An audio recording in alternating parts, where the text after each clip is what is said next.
స్తోత్రం. చేరి వచ్చిన దేవుని సంఘానికి నిండు వందనాలండి.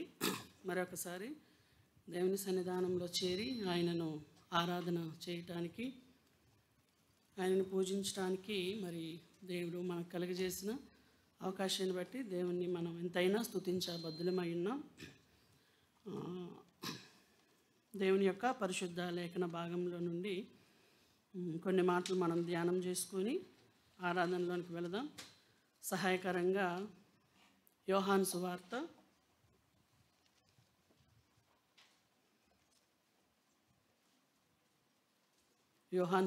13వ అధ్యాయము.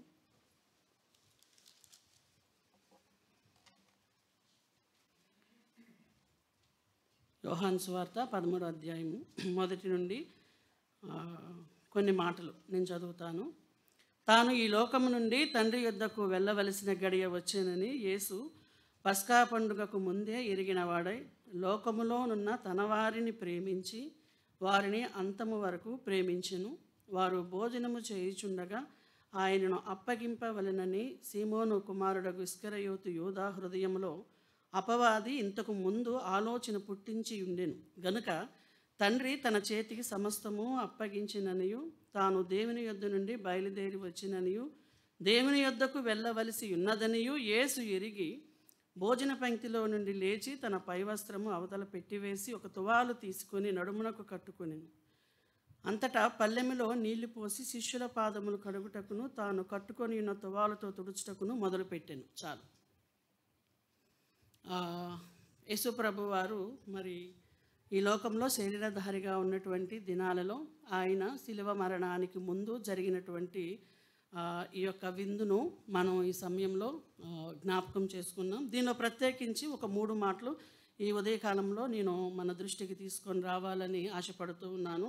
మొదటి మాట ఏంటంటే, మొదటి వచనంలో తాను వెళ్ళవలసిన గడియ వచ్చినని యేసు పస్కా పండుగకు ముందే ఎరిగినవాడై లోకములోనున్న తన వారిని ప్రేమించి, లోకములోనున్న తన వారిని ప్రేమించి. అలాగే రెండవ మాట ఏంటంటే, శిష్యుల పాదములను కడుగుటకు 5వ వచనంలో మనం చూస్తాం అన్నమాట. ఆయన శిష్యుల యొక్క పాదములు కడగడం మనం చూసాం. తర్వాత 8వ వచనంలో ఆయన పాలు దయచేసినని ఉంటుంది లాస్ట్లో. అందుకు యేసు నేను నిన్ను కడుగని ఎడల నాతో నీకు పాలు లేదని ఒక 3 మాటలు చూసాం కదండి. తన వారిని ప్రేమించినటువంటి ప్రభువారు, అలాగే మరి వారి యొక్క పాదములను కడిగినటువంటి ప్రభువారు, మూడవదిగా తనలో పాలు దయచేసినటువంటి ప్రభువారు. నిజానికి మరి ఈ యొక్క మాటలు వారి యొక్క జీవితాల్లోనికి మనం ఆలోచన చేసినట్లయితే మరి ఈ 3 కార్యాలు చేయడానికి వారు మాత్రమే కాదు, ఈ ఉదయకాలంలో ఇక్కడ చేరిన మనం కూడా అర్హులము కాదు. ఆయన చేత ప్రేమింపబడడానికి కానీ, ఆయన మన పాపములను మనం కడగటానికి కానీ, తర్వాత ఆయనలో పాలు దయచేయటానికి కానీ మనం అర్హులము కాదు. అయితే మొదటగా ఆయన చేసినటువంటి పని ఏంటంటే, వారిని ప్రేమించినటువంటి ప్రభు. వారిని ఆయన ప్రేమించాడు. ఎంత ప్రేమించాడు అంటే సంపూర్ణముగా, అంతము వరకు అని ఉంది కదా, దాని కింద మీనింగ్ సంపూర్ణముగా. ఎంత ప్రేమించాడంటే సంపూర్ణమైనటువంటి ప్రేమతో ప్రేమించిన ప్రభువారు మనకి సమయంలో కనిపిస్తూ ఉన్నారు. దానికంటే ముందు ఆయన యొక్క అధికారం మనం చూస్తే తండ్రి ఆయనకు సమస్తము అప్పగించాడని ఈ మాటలో మనం చూసాం, చదువుకున్నాము కూడా. తండ్రి ఆయనకు సమస్తము అంటే భూమి అందలి ఉన్నటువంటి సమస్తము, ఆకాశము అందలి ఉన్న సమస్తము, సముద్రము అందలి ఉన్నటువంటి సమస్తాన్ని దేవుడు, తండ్రి అయిన దేవుడు కుమారుడైనటువంటి ప్రభు వారికి అప్పగించాడు. ఇంత అధికారము కలిగినటువంటి ప్రభువారు మరి ఇక్కడ శిష్యులను ప్రేమించడం అనేది చాలా అది ఆలోచనకు కూడా అందనటువంటి విషయం. ఎందుకు ఈ మాట చెప్తున్నానంటే, సహజంగా అంటూ ఉంటారు కదండి, బుర్రకొక బుద్ధి అన్నట్లు రకరకాల బుద్ధులు, రకరకాల మనస్తత్వాలు కలిగినటువంటి వ్యక్తులు అక్కడ ఉన్నటువంటి శిష్యులు. ఎలా చెప్పగలమంటే, మరి అక్కడున్నటువంటి వారు విందుకే కూర్చున్నారు కానీ ప్రభుతోనే కూర్చున్నారు, ప్రభు పక్కనే కూర్చున్నారు కానీ వారిలో ఆయనని ఎప్పుడు అప్పగిద్దామా అని ఆలోచన చేసేవారు. తర్వాత ఆయనని ఎరుగనని అబద్ధాలు చెప్పడానికి రెడీగా ఉన్నటువంటి వారు. తర్వాత ఆయనని ఎప్పుడు విడిచి వెళ్ళిపోవాలా, లేదంటే ఆయనతో ఉండాలా వద్దా అనేటువంటి ఆలోచనలు చేస్తూ మరి ఆ తర్వాత జరిగే పరిణామాలన్నీ అవేగా. ఎప్పుడు ఆయనను విడిచి వెళ్ళిపోవాలా అనేటువంటి ఆలోచనలు, మరి వారు కలిగి ఉన్నటువంటి ఆ స్థితిలో వారిని ఎట్లా ప్రేమించాడంటే అంతము వరకు. ఈ విషయాలన్నీ ముందు దేవునికి తెలుసుగా, ప్రభువారికి తెలుసుగా. వీరు నన్ను అప్పగించే వాళ్ళు ఉన్నారు ఇందులో, తర్వాత నన్ను ఎరగనని అబద్ధం చెప్పే వాళ్ళు ఉన్నారు, తర్వాత నన్ను విడిచిపోయే వాళ్ళు ఉన్నారు. అయినా కానీ దేవుడు మరి వాటిని ఆలోచన చేయలేదు, కానీ వారిని ప్రేమించాడు. ఎంత ప్రేమించాడు? సంపూర్ణముగా, అంతము వరకు ప్రేమించాడు, సంపూర్ణముగా ప్రేమించాడు. ఆ ప్రేమకు కొలత లేదు. ఆయన అప్పగిస్తారని తెలిసి కూడా ప్రేమించాడంటే అదే ప్లేస్లో మనల్ని పెట్టుకుంటే మనం అంత త్యాగం చేయగలము? మనకు ఎవరైనా హాని చేస్తారు అనే ఆలోచన మనకు ముందే తెలిసి ఉంటే వారిని మనం ప్రేమిస్తామా? ప్రేమించడం తర్వాత సంగతి, మన దరిదాపులు కూడా వారిని రాని. కానీ అలాంటి వ్యక్తిని ప్రక్కన కూర్చోబెట్టుకోవడానికి దేవుడు ఇష్టపడ్డాడు. సో దేవుని ప్రేమ ఈ ఉదయకాలం మనం అర్థం చేసుకోవాలి. తర్వాత రెండవ మాట మనం చూసినట్లయితే వారి పాదములను కడుగుటకు మొదలుపెట్టాను. పాదములు కడగడం కదా. నీ చేతులు నన్ను నిర్మించి నాకు రూపు ఏర్పరచనని కీర్తనకారుడు ఒక మాట రాసి ఉంటాడు. ఆయన చేతులు మనల్ని నిర్మించి ఆయన ఆ చేతులతో మనకు ఒక రూపు ఏర్పరిచాడు. అంత మాత్రమే కాదు, మరి ఆయన నాసికా రంధ్రాల నుండి వచ్చే గాలి వడిగా విడువగా సముద్రముల యొక్క అడుగు భాగములు కనబడినవి అని చెప్పి కీర్తనకారుడు రాస్తాడు. అంత గొప్ప దేవుడు, రూపు ఏర్పరిచినటువంటి దేవుడు. అంత మాత్రమే కాదు, కీర్తనలు 113వ కీర్తనలో ఉన్నతమందు మన దేవుడైన యెహోవాకు సాటి అయిన వారు లేదా ఆయనను పోలి ఉన్నవాడు ఎవరూ లేరు. ఆయన భూమి ఆకాశములను వంగి చూడను అనుగ్రహించుచున్నాడు. ఎందుకు చూస్తున్నాడు వంగి అంటే, ప్రధానులతో, తన ప్రజల ప్రధానులతో వారిని కూర్చుండబెట్టడానికి. ఆ వంగి చూచిన ప్రభువు చూడటంతోనే ఆగిపోలేదు, కానీ పాదాల దాకా వంగడం అనేది గొప్ప సంగతి. ఆ చూచినటువంటి ప్రభువు పాపములలో శాపములతో ఉన్నటువంటి వారిని రక్షించడానికి, ఎంత మాత్రమే కాదు ఆ శిష్యుల యొక్క నడతలను కడగడానికి. పాదాలు కడగడం అంటే నడతలను కడగడమే కదండి ఒక అర్థం. ఆ శిష్యుల యొక్క పాదాలను కడగడానికి, ఎందుకంటే అక్కడ ఉన్న ఆ చివరి మాట ఒకటి మనం చూస్తాం చూడండి, 10వ వచనం లాస్ట్లో, మీరును పవిత్రులు కానీ మీలో అందరూ పవిత్రులు కారు. మీరు పవిత్రులే కానీ మీలో అందరూ పవిత్రులు కారు అంటే అపవిత్రులు కూడా ఉన్నారనే కదా దాని అర్థం. సో అలాంటి అపవిత్రులను కడగటానికి కూడా వెనుకాడని విధంగా ఆయన ఆ పాదాలను పట్టుకోవడం జరిగింది. ఆ పాదాల దాకా మరి ఆయన చేతులు వెళ్ళాయంటే ఎన్ని గొప్ప కార్యాలు చేశాడు కదండి ఆ చేతులతో. ఎంతమందిని స్వస్థపరిచాడు, ఎంతమందిని బాగు చేసి చనిపోయిన వారిని లేవనెత్తాడు. అలాంటి గొప్ప హస్తాలతో పాదాలు పట్టుకున్నాడంటే ఎంత తగ్గింపు, ఎంత ప్రేమ. అప్పగిస్తారని తెలిసిన వారిని ప్రేమించాడు, అపవిత్రులుగా ఉన్నటువంటి వారిని ప్రేమించాడు. శిష్యుల స్థానంలో మనల్ని పెట్టుకొని మనం ఆలోచన చేస్తే మన స్థితి అలాంటిది కాదా? పూర్వము రకరకాల ఆలోచనలు, రకరకాల పాపం. నేనొక పాపంలో ఉంటే మీరొక పాపం, మీరొక పాపం. వ్యక్తిగతంగా ఎవరికి వారు రకరకాల పాపాలలో ఉన్నటువంటి వారు, రకరకాల ఆలోచనలు, రకరకాల బుద్ధులు. ఇలాంటి వారందరినీ దేవుడు విడిచిపెట్టలేదు కానీ ప్రేమించాడు.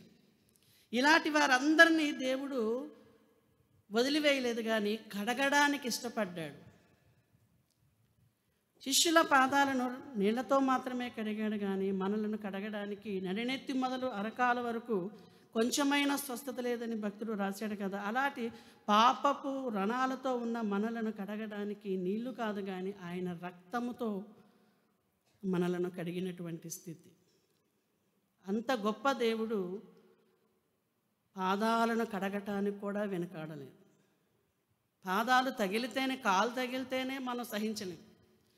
కానీ భూమి ఆకాశాలను సృష్టించిన దేవుడు, ఆ గొప్ప దేవుడు పాదాలను కడగడానికి సిద్ధపడ్డాడంటే ఎంత ప్రేమ, ఎంత ప్రేమ. మూడో మాట పాలు దయచేశాడని చదివాం కదా, పాలు. నిజానికి మరి పాపములతో శాపములతో ఉన్నటువంటి వ్యక్తి ప్రకటన గ్రంథం 21వ అధ్యాయం 8వ వచనంలో మనం చూస్తే అగ్ని గంధకములతో మండు గుండములో పాలు పొందాలి. అక్కడ కొంత లిస్ట్ ఉంటుంది. ఆ లిస్టులో ఏదో దాని క్రింద మనం ఉంటాం. అలాంటి మనము అగ్ని గంధకములతో మండు గుండంలో పాలు పొందాలి. కానీ ఆయన అందులో పాలు దయచేసి అందులో పాలు మనకి ఇవ్వలేదు, కానీ ఆయనతో ఉండే పాలు మనకు దయచేసాడు. ఆయనతో పాలు అంటే భాగం, ఆయనతో ఉండే విధంగా, ఆయనతో కలిసి ఉండే విధంగా దేవుడు మనలను చేశాడు. ప్రేమించిన దేవుడు కడగడానికి ఇష్టపడి కడిగాడు. కడిగిన దేవుడు ఆయనతో ఉండే భాగ్యాన్ని, ఆయనతో కలిసి ఉండే పాలుని, ఆ భాగ్యాన్ని, ఆ ధన్యతను మనకు ఇచ్చాడు. మెంటను యెహోవాకు సాటి అయిన వాడు ఎవరూ లేరు, నాతో నీవు సాటి అని చెప్పడానికి మీలో ఎవరైనా ఉన్నారా అని గ్రంథకర్త వ్రాస్తాడు. నిజమే, ఆ మెంట కానీ ఈ లోకంలో కానీ ఆయనకు సరిసాటి అయిన వాళ్ళు ఎవరో లేరు. కానీ అలాంటి దేవుడు మనలను ఆయనతో ఉండటానికి పాలు దయచేసాడంటే అర్హులమేనా మనం? కొన్ని శిష్యులు అర్హులా? కాదు. కానీ అలాంటి వ్యక్తులను ప్రేమించి కడిగి, అలాంటి వ్యక్తులమైన మనలను ప్రేమించి కడిగి ఆయనతో పాలు దయచేశాడు. అగ్నిగంధకాలలో పాలు ఇవ్వలేదు, కానీ దాని నుండి తప్పించిన ప్రభువు మనలను ఆయనతో ఉండే విధంగా పాలు దయచేశాడు. ఈ ఉదయకాలం ఆయన మనకు కలుగజేసినటువంటి భాగాలు అంటే వేటిలో మనలను పాలు దయచేశాడో మనం చూద్దాము. నేనే చెప్తానండి, కొంచెం రిఫరెన్స్లు ఎక్కువ. 1 యోహాను పత్రిక 4:13లో ఆత్మలో పాలు దయచేశాడని ఉంది. యోహాను భక్తుడు రాసిన మొదటి పత్రికలో 4వ అధ్యాయం 13వ వచనంలో ఆత్మలో పాలు దయచేశాడు. ఆ ఆత్మలో పాలు ఎలా దయచేశాడంటే మనము ఆయన యందు ఉండేలాగో ఆయన మనలో ఉండేలాగా, అక్కడ ఉంటుంది ఆ మాట. ఆయన మన యందు ఉండేలాగా, మనలో ఆయన ఉండేలాగా మనకు పాలు, ఆత్మలో పాలు దయచేశాడు. అంత మాత్రమే కాదు, ఆ ఆత్మ చేత మనలను ముద్రించాడు. అంత మాత్రమే కాదు, ఆ ఆత్మ తానే మన పక్షంగా విజ్ఞాపన చేసే విధంగా పాలు మనలకు ఆయన దయచేశాడు. అగ్నిగంధకాలతో మండే గుండంలో పాలు ఇవ్వలేదు, కానీ ఆత్మలో పాలు దయచేసినటువంటి దేవునిని ఈ ఉదయకాలం మనం జ్ఞాపకం చేసుకుంటూ ఉన్నాం. హెబ్రీ పత్రిక 12వ అధ్యాయం 10వ వచనంలో ఆయన పరిశుద్ధతలో పాలు దయచేశాడు. ఆయన పరిశుద్ధత. ఒకప్పుడు మనం పరిశుద్ధులమా? కాదు. కొన్ని శిష్యులు పరిశుద్ధులా ఆయన శిష్యరికానికి రాకముందు? కాదు. కానీ అపరిశుద్ధులైనటువంటి మానవులను పరిశుద్ధతలోనికి పాలు దయచేసిన ప్రభు వారిని మనం జ్ఞాపకం చేసుకోవటానికి వచ్చాం. దేవదూతల సహితము ఆయన పరిశుద్ధతను చూడలేని వారిగా ఉంటే అటువంటి పరిశుద్ధతలోనికి దేవుడు మనకు పాలు దయచేశాడంటే ఆహా, దేవుని ప్రేమ ఎంత గొప్పది. 2వ కొరింథీ పత్రిక 8వ అధ్యాయం 3వ వచనంలో ఆయన కృపలో పాలు దయచేశాడని ఉంది. కృపలో. ఆయన కృప పొందటానికి మనం అర్హులమేనా? ఆయన పరిచర్యలో పాలు పొందటానికి ఆయన పాలు దయచేశాడు. ఆత్మలో పాలు దయచేసిన దేవుడు పరిశుద్ధతలోనికి పాలు దయచేశాడు. పరిశుద్ధతలోనికి పాలు దయచేసినటువంటి దేవుడు పరిచర్యలో, ఆయన కృపలో కూడా మనలను విడిచిపెట్టలేదు. దానిలో కూడా పాలు దయచేసినటువంటి దేవునిని మనం జ్ఞాపకం చేసుకోవడానికి వచ్చాం. మనం జ్ఞాపకం చేసుకోవడానికి వచ్చిన దేవుడు సామాన్యుడు కాదండి, గొప్ప దేవుడు. ఇట్టి స్థితికి అర్హులుగా చేసిన దేవునిని మనం జ్ఞాపకం చేసుకోవటానికి వచ్చాం. కొలస్సీ పత్రిక 1:12లో పరిశుద్ధుల స్వాస్థ్యములో పాలు దయచేశాడు.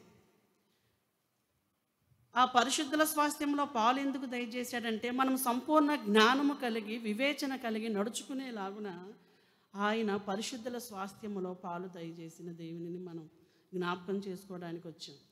అలాగే హెబ్రీ పత్రిక 3వ అధ్యాయం 1వ వచనంలో పరలోక సంబంధమైనటువంటి పిలుపులో, ఒకప్పుడు ఆ పిలుపుకు మనం అర్హులము కాదు.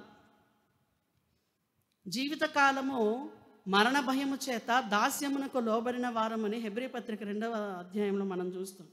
ఆ కింద 3వ అధ్యాయం 1వ వచనంలోనే అలాంటి మనలను రక్షించడానికి రక్తమాంసములలో ఆయన పాలివాడయ్యి ఆయన పరిశుద్ధతలో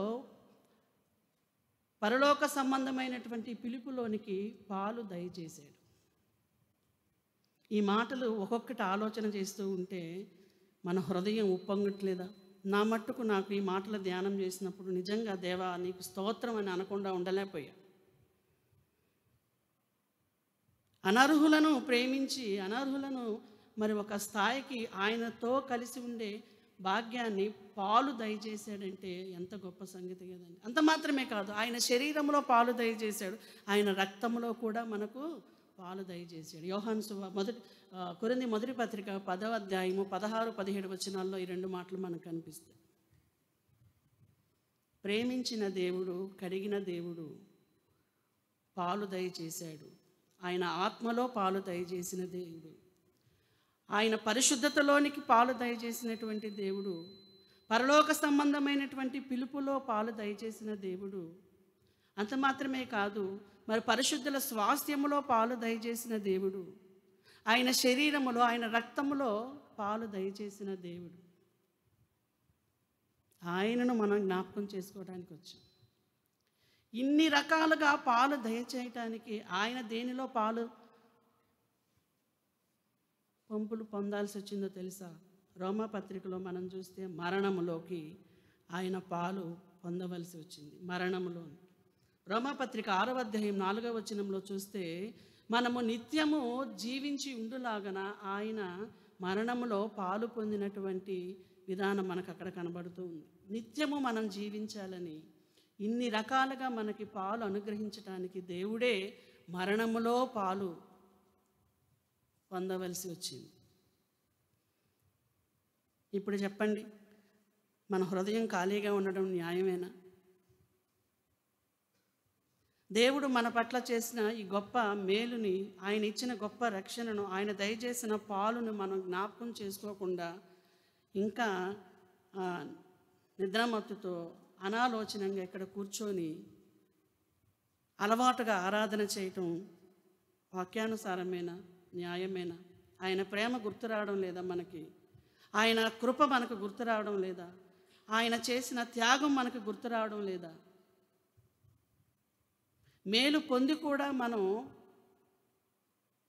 స్తబ్దంగా ఉంటున్నామంటే కృతజ్ఞత కలిగిన వారమేనా?